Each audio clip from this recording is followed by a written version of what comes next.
we're one-to-one, just like USDT or USDC, but our collateral is actually in gold. The price of our token stays the same.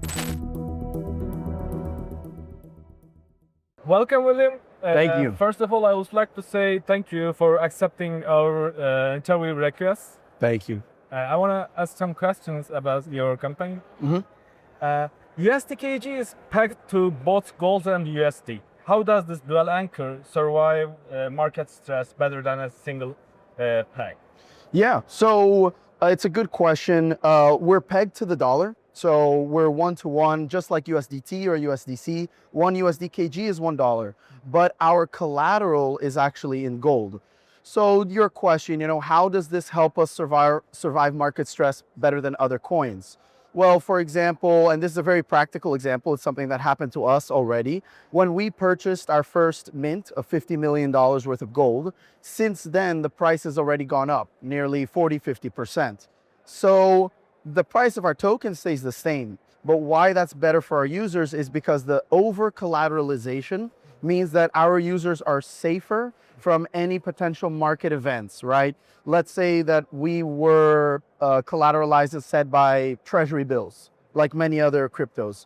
Well, if anything happens to those treasury bills, or if they get moved out even slightly, then the users are at risk.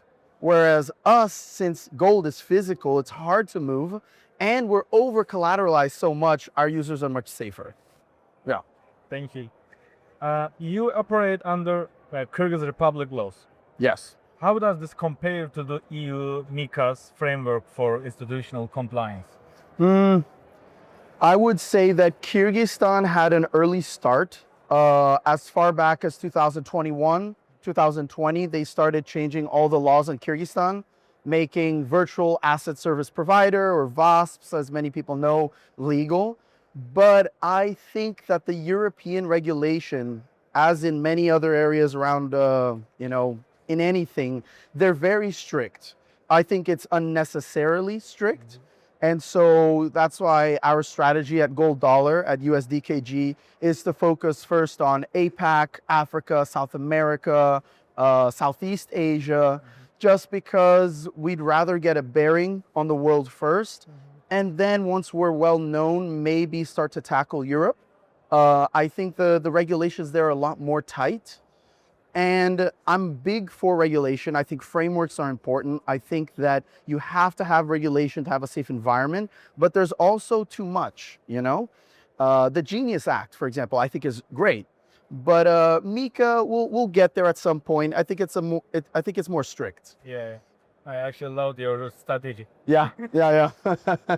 For users in high inflation regions like LATAM and MENA, why should they choose USDKG over USDT or USDC to protect their wealth? No, yeah, great question. South America, MENA. So we're talking about regions that, especially South America, don't have the strongest currencies, right? The Brazilian real potentially is the strongest in South America, but still it fluctuates a lot. Why they would choose USDKG over the others? Well, there's a lot of issues with some of the stable coins. I don't know, for example, USDT has been banned in some parts of Europe recently, and some other stable coins, a lot of reporting has come out that their reserves aren't exactly what they report, right? So they might not have 100% collateralization.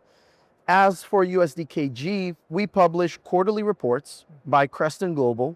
They go to the vaults in Kyrgyzstan, they measure the gold, they make sure everything is there. And I feel like a lot of these regions, Brazil, South America is a region that loves gold. Go back to the time of the Mayans, way back then. I mean, gold was a big thing for everybody in South America, in MENA potentially as well. I feel like this makes us a differentiator. Over collateralized, actual audit reports by a top 10 global firm every three months, every quarter. That's the pull that we're trying to give. I will also say one more thing is that we're the first project, stablecoin project, on earth that I know of that has the institutional backing of the Ministry of Finance of a nation, right? The Ministry of Finance of Kyrgyzstan backs us, supports us, and guides us all along the way. So there you go. Yeah, still your strategy is nice. Yeah. Since your token is backed by real gold, Yeah. how do you prove your resource? Do you offer real-time audit? Oh, real time is something that we would love to do. It's a bit challenging. For now, what we do is 3 months. So like I mentioned, Crescent Global, they're a big firm, one of the top 10 in the world. They audit us every 3 months.